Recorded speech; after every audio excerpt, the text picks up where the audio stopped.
बहुत दूर समय और ब्रह्मांड के परे बसी थी एक रहस्यमयी घाटी, टाइम टावर वैली, जहां समय थमा हुआ लगता था।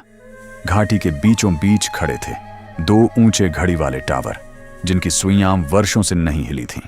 लोग कहते थे, जो इन टावरों की घड़ी को समझ ले वह समय का स्वामी बन जाए। एक छोटे से गांव में रहती थी 10 साल की बहादुर लड़की सानवी, जो हमेशा सवाल पूछती रहती थी। एक दिन सानवी अपनी दादी के साथ पुरानी किताबों की अलमारी में कुछ ढूंढ रही थी। धूल से भरी एक संदूक से उसे मिली एक चमकती किताब, कालगाथा, टाइम टावर का रहस्य। किताब के भीतर छिपा था एक रहस्यमयी कंपास, जो हमेशा एक ही दिशा में घूम रहा था। दादी ने कहा, यह कंपास तुम्हें तुम्हारी किस्मत की ओर ले जाएगा। सानवी ने बैग तैयार किया, किताब और कंपास रखा और निकल पड़ी रहस्य की ओर। गांव से निकलते ही रास्ता ऊंची पहाड़ियों की तरफ मुड़ गया। चारों ओर अजीब सी शांति थी, जैसे समय रुक गया हो। पहाड़ियों के बीच बहती थी नीली रोशनी वाली एक नदी, जो समय की नदी कही जाती थी। सानवी उस नदी को पार करते हुए झील के किनारे रुकी। अचानक झील से निकला एक बोलता हुआ खरगोश, जिसकी आंखें घड़ी की सुइयां जैसी घूम रही थीं। खरगोश बोला, जो समय को देखे वो खो भी सकता है या पा भी सकता है। खरगोश ने कंपास को देखा और डर गया। तुमने उसे छू लिया? खरगोश गायब हो गया और उसके पीछे खुल गया एक जादुई द्वार। सानवी उस द्वार के अंदर गई, जहां उसे टावर का पहला दृश्य दिखा। लाल पत्थरों से बना अतीत का टावर। टावर के पास घड़ी की टिक टिक गूंज रही थी, पर सुई एक जगह अटकी थी। सानवी ने कंपास को घड़ी के पास किया और अचानक दरवाजा खुल गया। भीतर था एक उजाला भरा कक्ष, जहां बैठा था एक वृद्ध महर्षि। विराट महर्षि बोले, यह अतीत का टावर है। इसे ठीक करने के लिए तुम्हें अपने अतीत से सामना करना होगा। टावर में दिखा एक आईना, जिसमें सानवी ने खुद को गलती करते हुए देखा। जब उसने दोस्त का खिलौना तोड़ा था, वह डर गई, पर उसने कहा, मैंने किया था और अब मैं माफी मांगती हूं। आईना चमका और टावर की सुई एक कदम आगे बढ़ गई। महर्षि मुस्कुराए, तुमने पहली परीक्षा पास कर ली। बाहर निकलते ही सानवी को पार करनी थी एक संकरी हवा में झूलती रस्सी की पुल। पुल के नीचे था समय का कुहासा, जो साए बनकर ऊपर उठने लगा। उन सायों ने कहा, तू खो जाएगी, जैसे बाकी सब खो गए। सानवी ने आंखें बंद की। दादी की आवाज याद आई, डर को देखो, भागो मत।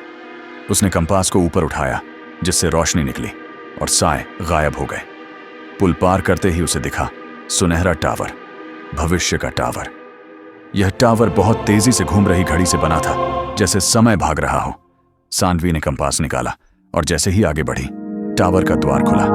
भीतर एक दर्पण रखा था, जिस पर लिखा था, तुम जो देखोगी वही बनोगी।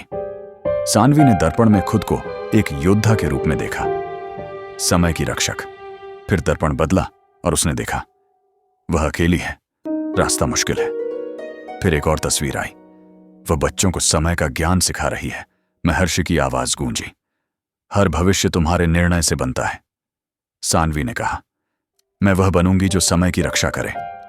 टावर की सुइयां स्थिर हो गईं और दर्पण सोने में बदल गया।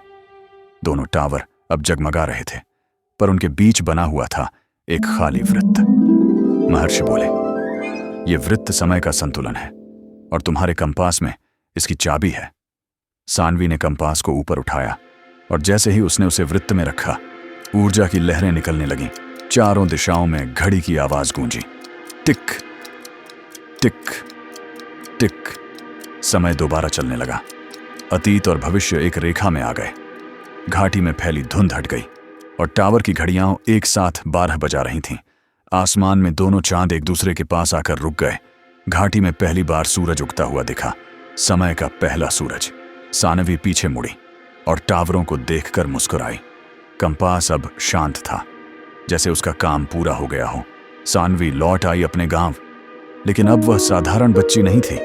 गांव के लोग उसे देखकर चकित थे। उसकी आंखों में कुछ अलग था। दादी ने मुस्कुराकर कहा, तू अब समय की संतान है। सानवी ने कंपास दादी को थमाया और कहा, अब मुझे बच्चों को सिखाना है कि समय क्या होता है। गांव में सानवी ने एक छोटा सा स्कूल बनाया, समय पाठशाला। वहां बच्चे समय, संतुलन और जीवन की सच्चाई सीखने लगे। टावर अब गांव के ऊपर चमकते रहते, जैसे आशीर्वाद दे रहे हों। हर रात सानवी आसमान की ओर देखकर कहती, धन्यवाद समय, मैं तैयार हूं। और टावर की सुई हर रात टिक टिक करती रहती, जैसे कह रही हो, तुम सही समय पर हो। अगर आपको मजा आया तो जल्दी से लाइक दबाओ और ऐसे ही मस्ती भरी कहानियों के लिए सानवी टून टीवी को सब्सक्राइब करना मत भूलना।